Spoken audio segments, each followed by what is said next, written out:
প্রথমে সবাইকে একটাই কথা বলছি, দয়া করে আমার চ্যানেলটি একটু সাবস্ক্রাইব করে দিও এবং আমার সাথে থাকো, যাতে আমার আরও ভিডিও করার ইচ্ছা শক্তি আমি বাড়াতে পারি। চলো, আজকে পড়াবো হচ্ছে ইতিহাসের ক্লাস 6-এর ইতিহাসের দ্বিতীয় অধ্যায়। এখানে আমি যেগুলো দাগ দিয়ে দিয়েছি সেগুলো তোমরা পড়ে নেবে। দ্বিতীয় অধ্যায়ে কি আছে না, ভারতীয় উপমহাদেশের আদিম মানুষ। তো এখানে দেখে নিচ্ছ দাগ দেওয়াগুলি, এগুলো একটু দাগ দিয়ে নিও এবং ভালো করে পড়ে নিও। তেমন কিছু নেই এখানে। এপ কাকে বলে এটা একটু পড়ে নেবে, পরীক্ষায় আসতে পারে। এখানে অস্ট্রালোপিথেকাস এপ থেকে মানুষ, এটার বৈশিষ্ট্য। হোমো হাবিলিস এর বৈশিষ্ট্য। হোমো ইরেক্টাস এর বৈশিষ্ট্য। হোমো স্যাপিয়েন্স এর বৈশিষ্ট্যগুলি কি কি ভালো করে একটু পড়ে নিও। তারপর লক্ষ লক্ষ বছর ধরে আদিম মানুষ পাথর দিয়ে হাতিয়ার বানায়। তারপরে এক নজরে 3টি পাথরের যুগ কি কি এবং এর বর্ণনাগুলো ভালো করে পড়ে নিও।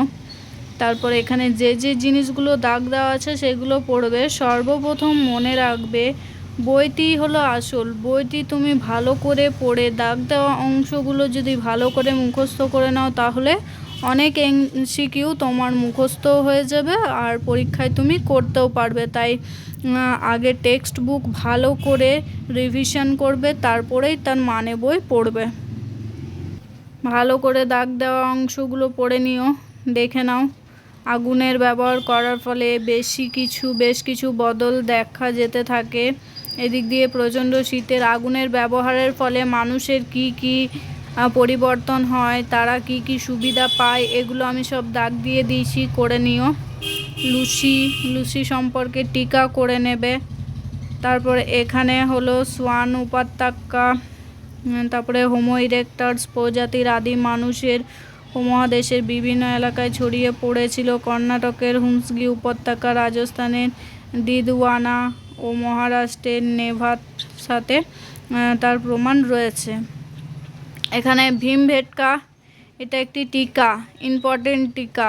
হুন্সগি উপত্যকা, এটাও একটি ইম্পর্টেন্ট টিকা। এগুলো সব মুখস্থ করবে, ভালো করে পরীক্ষায় পড়ে নেবে। যেগুলো দাগ দিয়েছি ভালো করে পড়বে।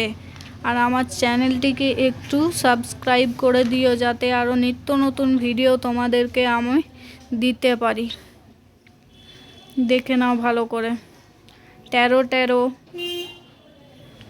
13 কথার অর্থ কি না, ষাঁড়। 13 অর্থাৎ ষাঁড়। তারপরে সরাইখানা, এগুলো সমস্ত। তারপর পশুপালনের ফলে মানুষের কি কি সুবিধা হয়েছিল। বাগড়, এগুলো যতগুলো আমি পেন্সিলে দাগ দিয়ে দিয়েছি সব ভালো করে একটু মুখস্থ করে নিও।